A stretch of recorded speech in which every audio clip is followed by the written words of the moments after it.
Aujourd'hui, on passe à un niveau très avancé avec Ventoy. Si tu en as marre d'installer Windows à la main, de cliquer partout, de choisir la langue, le clavier, le disque, de créer les comptes et de refaire toujours la même chose, alors cette vidéo va clairement te faire gagner des heures. On va voir ensemble le plugin auto-install de Ventoy, configuré via Plugson, pour installer Windows 11 automatiquement sans intervention humaine.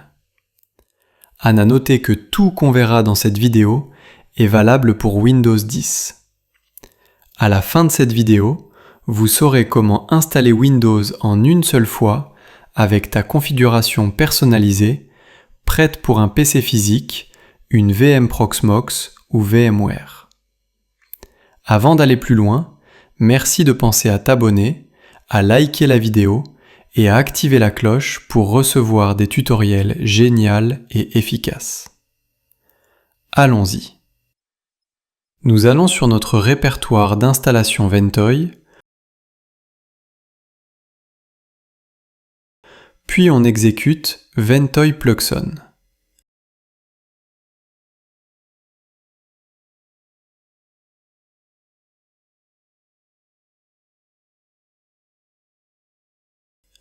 On appuie sur le bouton Start et notre navigateur s'ouvre sur Plugson.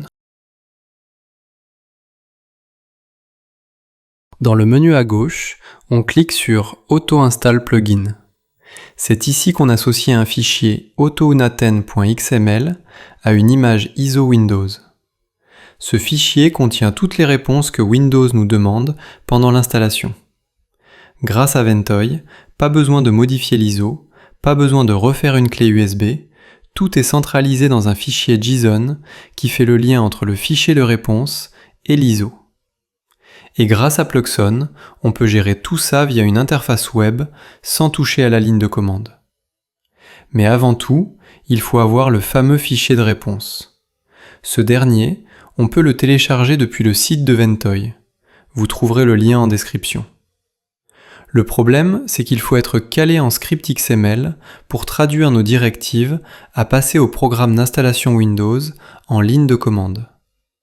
Pour pallier à ce problème, il existe un site qui présente une interface graphique où on peut passer notre configuration de façon interactive et facile. Après, le site se charge de convertir les options choisies en ligne de commande et génère un fichier de réponse prêt à l'emploi. Donc, on ouvre un nouveau onglet sur Chrome, on écrit l'adresse du site, difficile à prononcer, vous le trouverez dans la description. Voilà, le site s'affiche.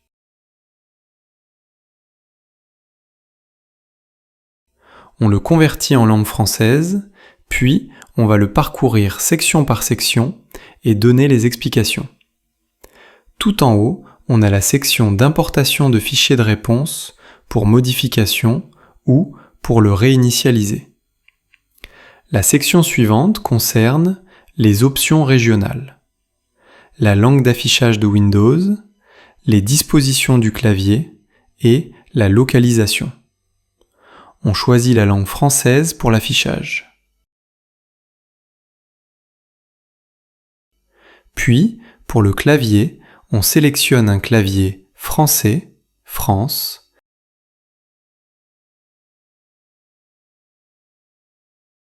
et un deuxième, anglais, Royaume-Uni.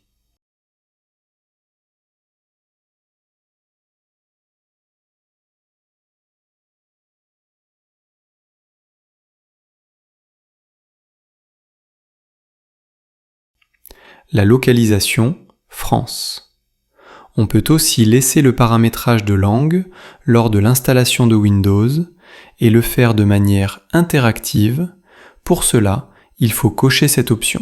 On passe maintenant au choix de l'architecture du processeur et on sélectionne les 3 architectures présentes. Comme ça, le fichier d'auto-installation aura la réponse, quelle qu'il soit votre architecture de processeur. Par la suite, on a la section Paramètres de configuration, où il y a plusieurs options. La première nous intéresse beaucoup, puisqu'elle nous permet d'installer Windows 11 sans passer par les vérifications d'exigence, TPM, 8 Go de mémoire vive, processeur Intel Core i5 ou supérieur, démarrage sécurisé, etc. Les autres options concernent la possibilité d'installer Windows sans connexion Internet, très utile en entreprise ou en lab. Le reste des options de cette section, je vous laisse le soin de les explorer et on passe à la section Nom de l'ordinateur, qui nous propose 3 options. Laissez Windows générer le nom. Définir un nom fixe. Ou utiliser un script dynamique. On va choisir la dernière option et on modifie le script en changeant Desktop par TechOps. Ce script ajoute au nom qu'on met un numéro aléatoire entre 0 et 999.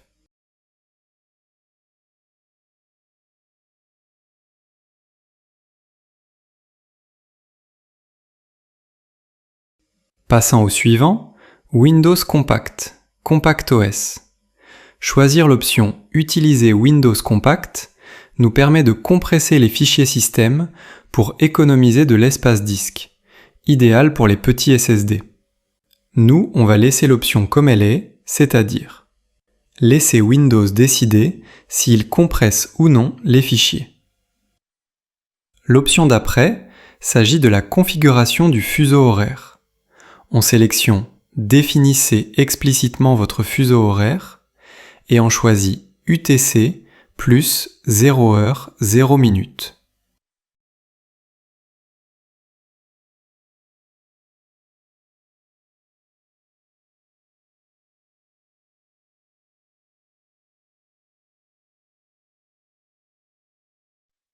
Sur la section Partitionnement et mise en forme, on laisse le choix sur l'option Partitionner le disque de manière interactive lors de l'installation de Windows. L'autre option nous permet de donner au fichier réponse les informations de partitionnement comme la taille des partitions. Et on peut même configurer une partition recovery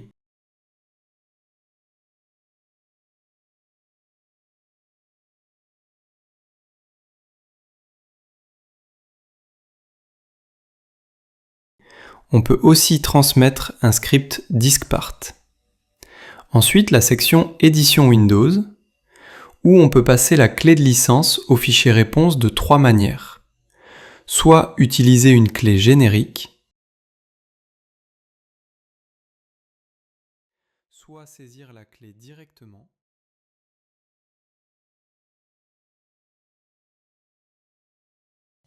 ou créer une balise XML pour éviter de la saisir sur le site d'inscription en ligne. Nous choisirons la clé générique. L'option Fonctionnement de Windows PE, on la laisse par défaut sur Laisser le programme d'installation de Windows, setup.exe, gérer l'étape Windows PE comme d'habitude. Maintenant, on arrive à la section Compte utilisateur, qui sert à créer les noms de compte et leurs mots de passe, ainsi que leur type.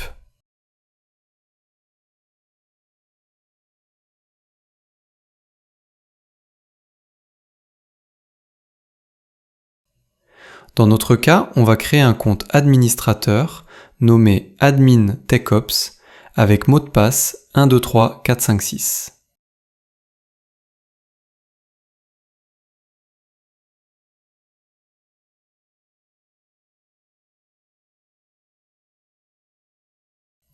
Et un compte user appelé user TechOps avec mot de passe ABCDEF.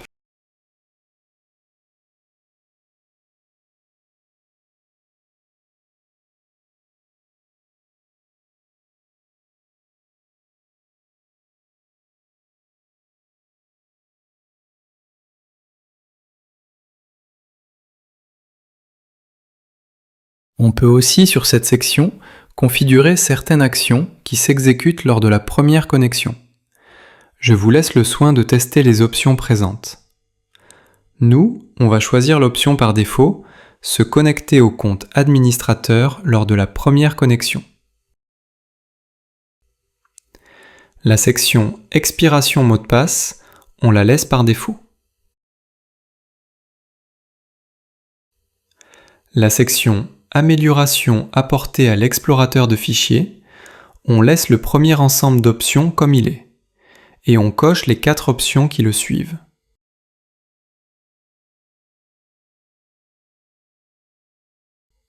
Sur la section Menu démarrer et barre des tâches, on choisit la 3e option du premier ensemble, la barre de recherche en icône. Les autres options de la section, on les laisse comme ils sont. Par la suite, on arrive sur la section Amélioration du système. On ne choisit que la première option, désactiver Windows Defender. La section Effets visuels, on laisse par défaut. Et on passe à la section Icônes du bureau et choisit les options suivantes de l'ensemble, afficher ces icônes du bureau, et on choisit les options suivantes de l'ensemble, afficher ces icônes du bureau. Documents, téléchargement, ce PC,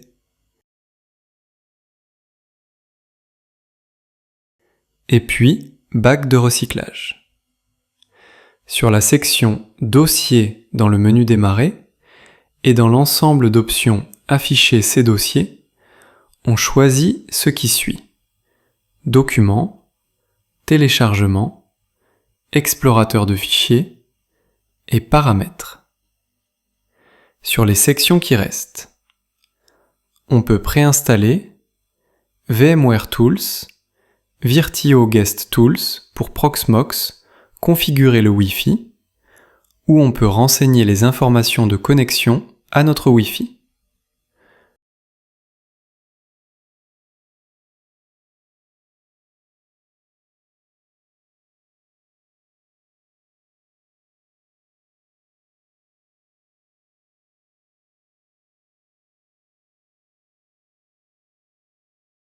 Supprimer les bloatware, les logiciels superflus, on choisit Copilote, reconnaissance faciale, Windows Hello, aide au jeu, Skype, à titre d'exemple.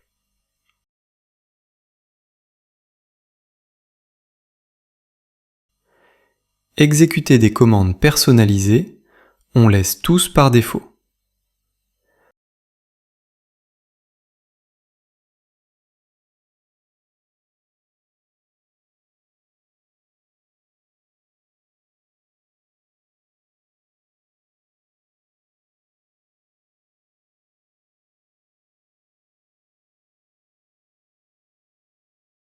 Une fois terminé, on génère et télécharge le fichier autounaten.xml.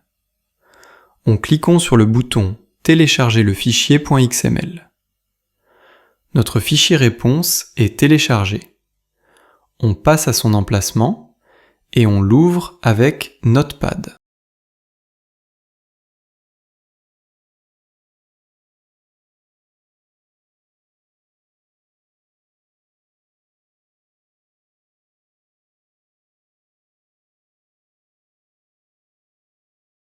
On commence à le parcourir, on peut remarquer des commandes qui illustrent les options qu'on a activées, comme les comptes qu'on a créés, et même leur mot de passe y figure.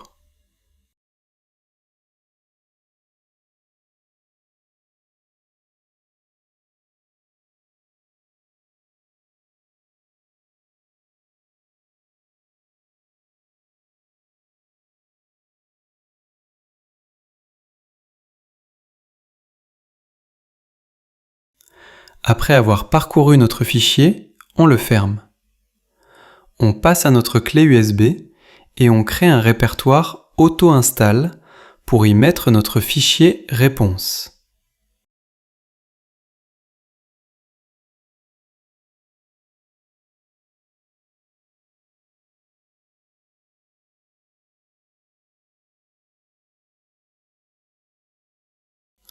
On copie notre fichier dans notre nouveau dossier. Notre fichier est en place, on copie son chemin. On repasse sur l'interface du plugin auto-install de Plugson, puis on appuie sur Add. Une fenêtre s'ouvre pour renseigner le chemin de réponse de l'installation Windows et notre ISO. Pour ce tutoriel, on a choisi Windows 11.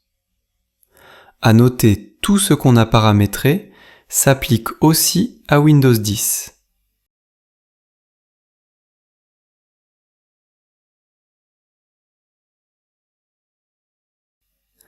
Voilà, notre fichier réponse est prêt. Même chose pour notre ISO Windows 11.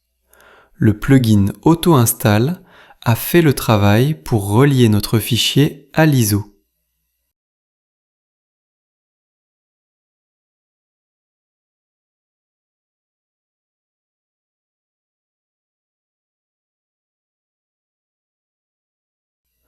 Donc, il nous reste qu'à tout fermer et redémarrer notre machine pour tester l'installation qu'on a personnalisée.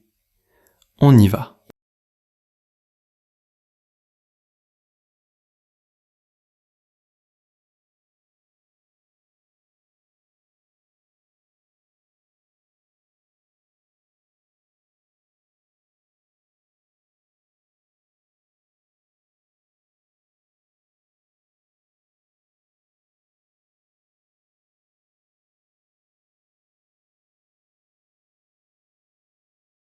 Nous revoilà sur le menu Ventoy. On n'a qu'un seul ISO, celui de Windows 11. On le sélectionne. Un deuxième menu s'affiche. On sélectionne Installation standard.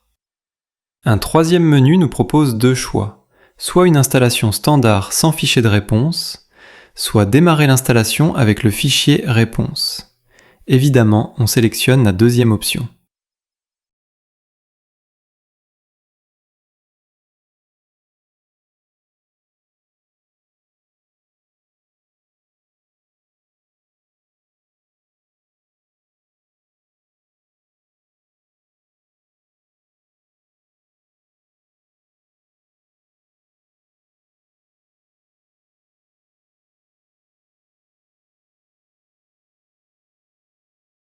Comme vous le voyez, plusieurs fenêtres s'ouvrent et se ferment. C'est les exécutions des scripts de personnalisation dans le fichier réponse. À noter qu'on pouvait désactiver l'apparition de ces fenêtres sur le site de génération du fichier de l'auto-install. Là, c'est la fenêtre de partitionnement de notre disque.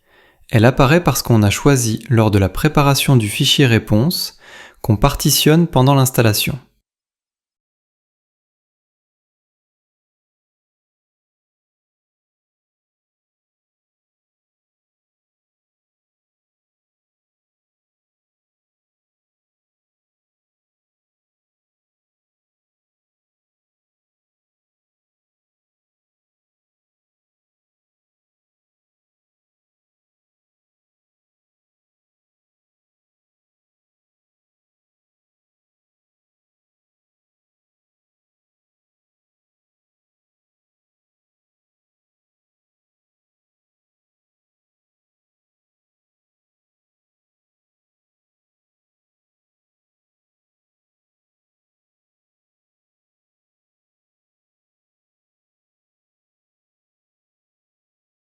D'autres scripts se lancent comme on le voit. Les derniers paramétrages s'effectuent automatiquement.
Génial, notre Windows 11 démarre. Fin de l'installation. Nous n'avons rien manipulé, sauf la partition du disque qui était un choix de notre part. On remarque que nos deux comptes ont été créés avec les mots de passe définis. On va vérifier.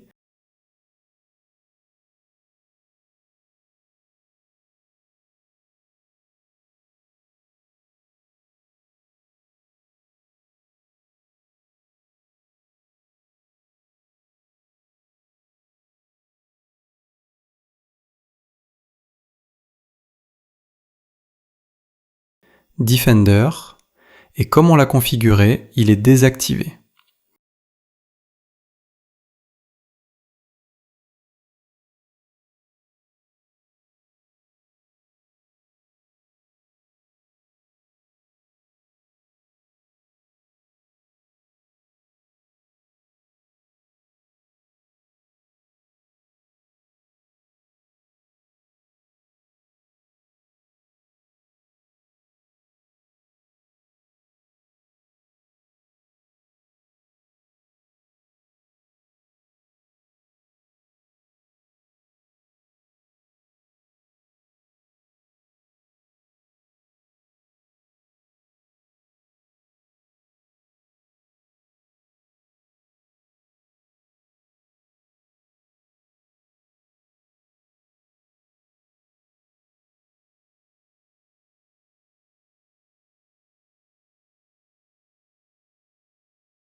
Aussi, concernant Copilot, la même chose, il n'est pas installé.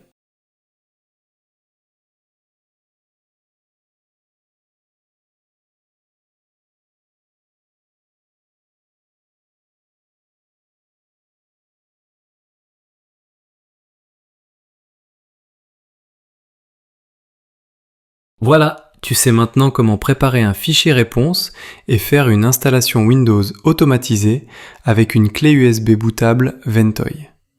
Si cette vidéo t'a aidé, like, abonne-toi et dis-moi quelle option t'as utilisée dans la configuration de votre fichier réponse.